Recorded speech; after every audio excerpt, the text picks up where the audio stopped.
আমরা নবম দশম শ্রেণী উচ্চতর গণিতে ত্রিকোণমিতি অর্থাৎ 8.3 আমরা এখানে 8.1 থেকে 8.3 পর্যন্ত অর্থাৎ 12 পর্যন্ত আমাদের আগের পর্বে সবগুলো আলোচনা করা হয়েছে, সবগুলো ভিডিও দেওয়া হয়েছে। সবগুলোর ভিডিও লিংক এই ভিডিওর নিচে ডেসক্রিপশন বক্সে আছে।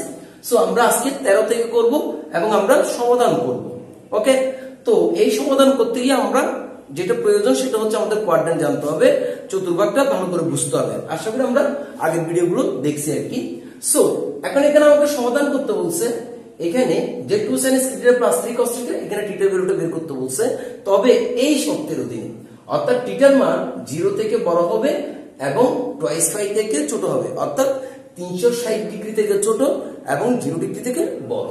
সো আমি আগে সমাধান করতে গিয়ে, সমাধান করার জন্য আগে আমার যে বিষয়টা বেশি প্রয়োজন সেটা হচ্ছে কি সবগুলো রেশিও এক করে ফেলবো, যেটা আমরা 12 নাম্বার করার সময়ও বলেছি। ওকে, সো এখানে সবগুলো রেশিও যদি এক করতে হয়, একই রেশিও বানাতে হয়, আমি sin স্কয়ার θ সমান 1 মাইনাস cos স্কয়ার θ টা বসাবো আর কি। সো আমরা যদি এখন করি 2 1 মাইনাস sin স্কয়ার θ হচ্ছে cos square θ plus 3 cos θ equal to 0। So 2 minus 2 cos square θ plus 3 cos θ equal to 0। So minus sign যদি আমি কমন নিয়ে ফেলি 2 cos square θ minus 3 cos θ minus 2 equal to 0. So 2 cos square θ minus 3 cos θ minus 2 equal to 0. তাহলে আমি যদি middle term factor করি 2 দুগুণ 4 আর এদিকে 3 cos θ মিলাইতে হবে, তাহলে 2 cos square θ minus 4 cos θ plus cos θ minus 3 equal to 0. আমি যদি এখন মাল্টিপ্লিকেশন করি তাহলে প্লাস মাইনাসে মাইনাস 4 cos স্কয়ার θ আসবে, আর যদি এখানে সাবট্রাকশন করি মাইনাস 3 cos θ পাবো। এখন যদি আমি 2 cos θ কমন নিয়ে ফেলি তাহলে থাকবে আমার কাছে cos θ minus 2 প্লাস 1 কমন নিলে cos θ minus 2। এখানে কিছু কমন যাচ্ছে না, মানে 1 কমন নিয়েছি। ওকে, সো এখানে আমি কমন পাচ্ছি cos θ minus 2 into 2 cos θ plus 1 is equal to 0। হয় cos θ minus 2 equal to 0 বা cos θ equal to 2। এখন দেখেন তো cos θ equal to 2 আমাদের কাছে কোনো গ্রহণযোগ্য মান কিনা। cos θ cos এর রেঞ্জ হচ্ছে আপনার কত, +1 থেকে -1 পর্যন্ত। ওকে, সো cos θ ইহা গ্রহণযোগ্য নহে, ইহা গ্রহণযোগ্য নহে। কেন গ্রহণযোগ্য নহে?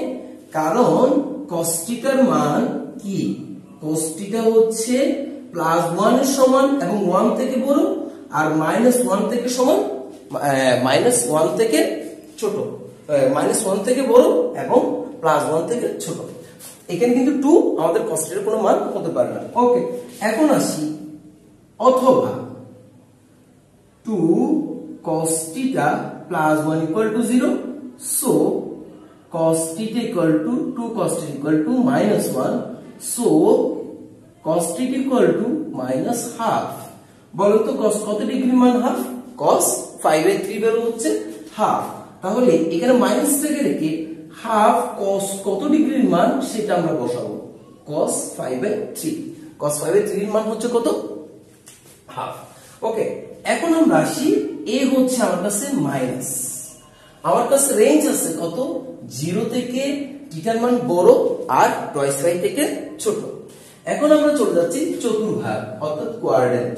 ওকে, তো আমরা জানি এখানে হচ্ছে অল পজিটিভ ফার্স্ট কোয়াড্রেন্টে, আর সেকেন্ড কোয়াড্রেন্ট এখানে হচ্ছে sin cosec পজিটিভ। ওকে, আর এখানে হচ্ছে tan cot পজিটিভ, আর এখানে হচ্ছে sec cos পজিটিভ। এখন আমরা আসি cos θ এখানে কি আছে, মাইনাস আছে। এখন আমরা দেখব cos এখানে মাইনাস কোন কোন কোয়াড্রেন্টে, অর্থাৎ সেকেন্ড কোয়াড্রেন্ট আর থার্ড কোয়াড্রেন্টে cos কিন্তু নেগেটিভ। তাহলে আমরা এখান থেকে লিখতে পারি যে cos θ equal to সেকেন্ড কোয়াড্রেন্টও cos নেগেটিভ। ওকে, সো আমরা এখানে কি লিখতে পারি, cos 5 minus 5/3। আশা করি আমরা বুঝছি, কারণ 5 মানে হচ্ছে দুইটা কোয়াড্রেন্ট আমি যদি এখান থেকে একটা কোয়াড্রেন্ট দুইটা কোয়াড্রেন্ট ঘুরে মাইনাস দুইটা কোয়াড্রেন্ট একটু কম, তাহলে এখানে অবস্থান করেছে cos নেগেটিভ। আমাকে একবার সেকেন্ড কোয়াড্রেন্টে থাকতে হবে, একবার থার্ড কোয়াড্রেন্টে যেতে হবে, কারণ সেকেন্ড কোয়াড্রেন্টে cos নেগেটিভ। ওকে, এগুলো নিয়ে আমরা আগেও আলোচনা করেছি বিষয়গুলো। যদি কোনো সমস্যা থাকে আগের ভিডিওগুলো একটু দেখলে আশা করি ভালো লাগবে। তো যাই হোক, এখন মাইনাস যেহেতু আছে আমাকে দেখতে হবে cos কোথায় কোথায় মাইনাস, ওই কোয়াড্রেন্টে আমাকে অবস্থান করতে হবে। তাহলে এটা যদি আমাদের কাছে ইনিশিয়াল লাইন আদি রেখা হয়, এখান থেকে 90 ডিগ্রি, এরপরে 90 ডিগ্রি, ঠিক আছে, তাহলে 5 থেকে মাইনাস দেওয়াতে এখানে অবস্থান করেছি। প্রশ্ন হচ্ছে আমি 5/2 প্লাস 5/3 দিচ্ছি না কেন? কারণ ওটা ঘুরবে একবার ঘুরলে রেশিওটা চেঞ্জ হয়ে যাবে, আমাকে কজে থাকতে হবে। ওকে, সো তাহলে মাইনাস cos 5/3 কে আমরা এটা লিখতে পারি। So cos t equal to আমি কি লিখতে পারি? cos t equal to cos twice 5/3 কিভাবে লিখলাম? সেটা হচ্ছে 3/5 minus 5/3। So cos t equal to cos twice 5/3।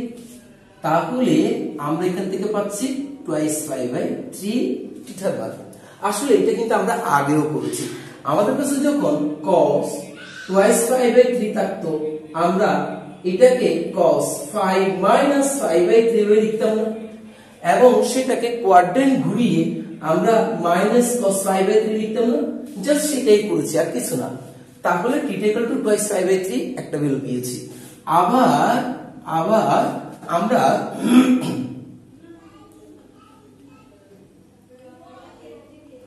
cos θ equal to minus cos 5/3 হলে, এখন আমি দেখবো কোথায়? এখন আমি থার্ড কোয়াড্রেন্ট আসতে হবে। তাহলে থার্ড কোয়াড্রেন্ট আসতে হলে আমাকে কি করতে হবে? cos θ equal to cos 5 plus 5/3 দিতে হবে, কারণ মাইনাস দেওয়াতে সেকেন্ড কোয়াড্রেন্টে, প্লাস দেওয়াতে এখন আমরা কোথায় আসছি? 290 ডিগ্রি, 180 ডিগ্রি ঘুরে আরো প্লাস, এখন থার্ড কোয়াড্রেন্টে চলে আসছি। কেন থার্ড কোয়াড্রেন্ট নিচ্ছি? সেখানেও কিন্তু cos নেগেটিভ। এরপরে আসি, তাহলে এখানে কি পেলাম আমরা? cos θ equal to 3/5 cos 3/5 plus 5/3। তাহলে cos θ equal to cos 4/5/3। তাহলে এখানে আমি কি পাচ্ছি? θ equal to 4/5/3।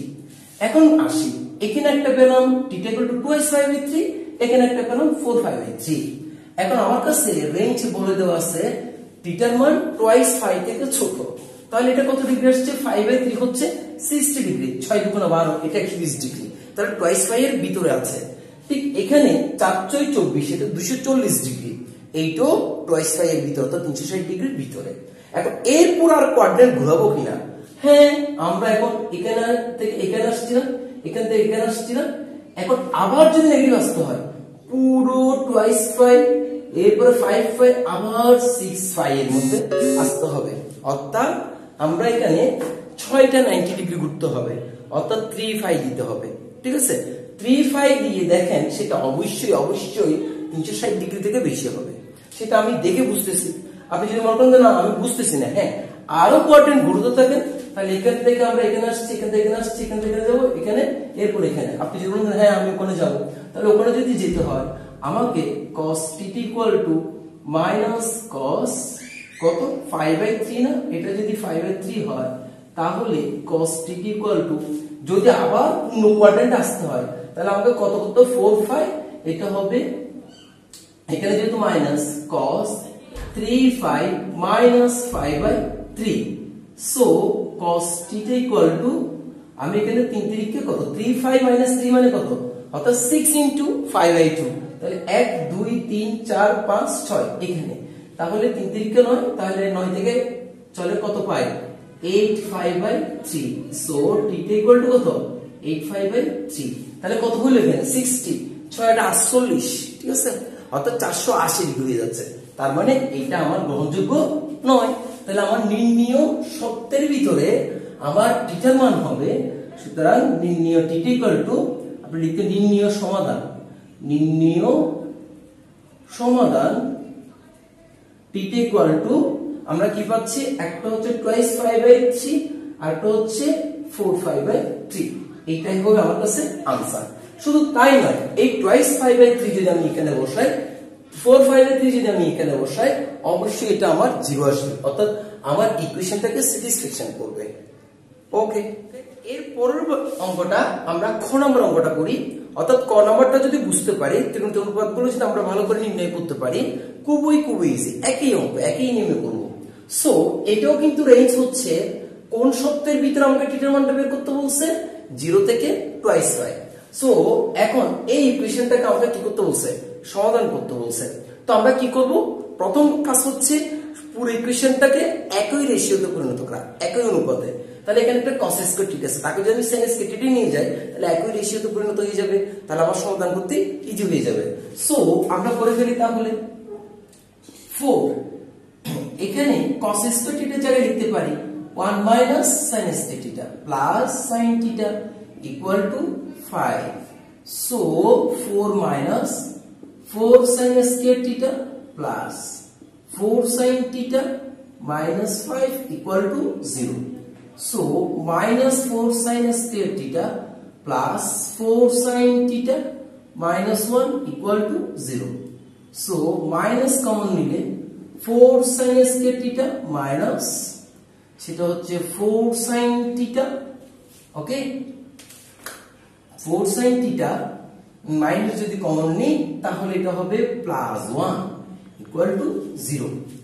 So minus sign যদি উপরে চলে যায় তাহলে থাকবে, অর্থাৎ মাইনাস 1 দ্বারা যদি গুণ করি তাহলে আমার থাকবে 4 sin square theta minus 4 sin theta plus 1 equal to 0। So এখন দেখি তো আমরা এটা যদি আমরা সমাধান করি তাহলে আমরা কি পাই, সেটা হচ্ছে আমাকে 4 sin স্কয়ার থিটা মিলাইতে হবে, ঠিক আছে। আবার চাইলে এর ফর্মুলা দিয়ে ফেলা যায়, কি রকম, এই দেখেন 2 sin theta whole square minus twice a b plus b square, সরাসরি এটাও করা যাচ্ছে। সো আমরা লিখতে পারি 2 sin theta minus 1 whole square equal to 0। So 2 sin theta minus 1 equal to 0। আশা করি আমরা বুঝছি, এটা এমএনএস হোল স্কয়ার ফরম্যাটে নিয়ে গেলাম। So MNS whole square square থেকে চলে আসলে তাহলে আর থাকে আমার কাছে 2 sin স্কয়ার থিটা মাইনাস 1, অর্থাৎ উভয় দিকে আমরা কি করেছি, বর্গমূল করেছি, স্কয়ার চলে গেল। এখন আমরা 2 sin থিটা ইকুয়াল টু 1 লিখলাম। So sin theta equal to কত, হাফ। আশা করি আমরা এতটুকু বুঝছি। So sin theta equal to, sin কত ডিগ্রি মান হয়, 5/6। সো sin 5/6, এখানে কিন্তু পজিটিভ আছে, ওকে। তাহলে থিটা ইকুয়াল টু কত, 5/6। একটা থিটা কিন্তু আমরা পেয়ে গেলাম, অর্থাৎ এইটাও কিন্তু আমাদের সত্যের ভিতরে আছে। দেখেন 0 থেকে থিটা বড়, টোয়াইস থেকে ছোট, তার মানে এটা আমার কাউন্টে আসবে, এটা আমার গ্রহণযোগ্য মান। এখন আমরা আবার কোয়াড্রেন্ট করতে হবে, যেহেতু 0 থেকে থিটার মান টোয়াইস পাই এর ভিতরে, ওকে। তাহলে আমরা বলেছি কি, এখানে অল পজিটিভ, ওকে। এখানে কে ছিল, সাইন এবং কোসেক ছিল, এখানে কে ছিল, tan আর cot ছিল, এখানে sec এবং cos ছিল, ঠিক আছে। Second quadrant, third quadrant. তাহলে আবার আমরা এই মানটা আবার নিলাম, আবার sin θ ইকুয়াল টু sin 5/6, অর্থাৎ sin আবার যদি পজিটিভ হাফ হয় তাহলে sin 5/6 পাবো। এখন প্রথমে এটা তো অবশ্যই অ্যাকিউট অ্যাঙ্গেল, অর্থাৎ সূক্ষ্মকোণে আসছে। এখন আমরা দেখব sin যেহেতু পজিটিভ, sin কোথায় কোথায় পজিটিভ, প্রথম কথা হচ্ছে ফার্স্ট কোয়াড্রেন্ট তো চলে আসছে, এই সেকেন্ড কোয়াড্রেন্টে হচ্ছে sin পজিটিভ, ওকে।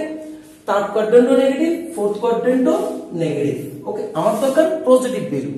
সো আমরা এখন দেখব sin θ ইকুয়াল টু sin 5 - 5/6। তাহলে 5 - 5/6 মানে কি, এখান থেকে একটা কোয়াড্রেন্ট বললাম, এরপরে second quadrant, okay. Second quadrant minus, তাহলে এখানে আমি কত পাই, সেটা হচ্ছে sin θ equal to sin 5/6, okay. So θ equal to কত, 5/6।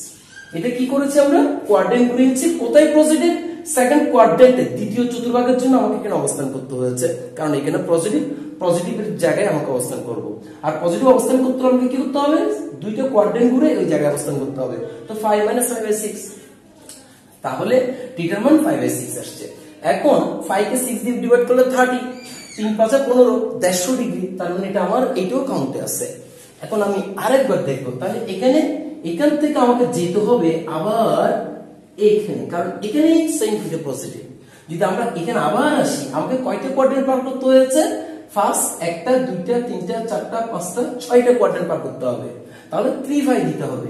তাহলে আবার sin theta equal to sin 5/6 হলে, এটা কোন কোয়াড্রেন্টের জন্য? আবার চতুর্থ চতুর্ভাগে, তবে কতটুকু ঘুরে আসছি? 4 বার। So sin theta equal to চতুর্থ চতুর্ভাগে যদি আমরা আসি, তাহলে কত লিখবো? sin 3 5 minus 5/6। 3 5 মানে কয়টা কোয়াড্রেন্ট? 6টা কোয়াড্রেন্ট। 6টা কোয়াড্রেন্ট পার করে এখানে আসছি, মাইনাস মানে এই কোয়াড্রেন্টে অবস্থান করছি। Okay, so sin theta equal to, আমি এখানে যেগুলো আলোচনা করতেছি সেগুলোর বেসিক কিন্তু আরো বিস্তারিত আলোচনা করেছি আগের পর্বগুলোতে, ঠিক আছে? সো এখন sin থিটা ইকুয়াল টু 3 6 18, 18 থেকে 1 চলে গেলে কত? 17, তাহলে sin 17 5/6। ওকে, 17 5/6। তাহলে এখানে কি পাই আমরা? Theta equal two 17 5/6। তাহলে এটা আমার 360 ডিগ্রি পার করে অনেক দূরে চলে গেছে, তার মানে ইহা আমার গ্রহণযোগ্য নয়। এটা আসলে করে দেখতে হয় না, যদি ভালো করে বুঝতে পারি তাহলে আমরা দেখবো যে ফোর্থ কোয়াড্রেন্ট আসলে এটা এমনি কি হচ্ছে, আমাদের রেঞ্জ পার করে যাচ্ছে। এটা না করে দেখে, অর্থাৎ না করলেও হয়। ওকে, তারপর আমি বোঝানোর সাথে দেখাইছি। তাহলে আমার কাছে সত্যের মধ্যে আমার নির্ণীয় সত্যের অধীনে আমার মান কোনটা কোনটা, তাহলে লিখে দেন। সুতরাং নির্ণীয় সমাধান কিসের অধীনে? নির্ণীয় সত্যের অধীনে। সমাধান হচ্ছে থিটা ইকুয়াল টু 5/6, আরেকটা হচ্ছে কত? 5 5/6। এই হচ্ছে আনসার। ওকে।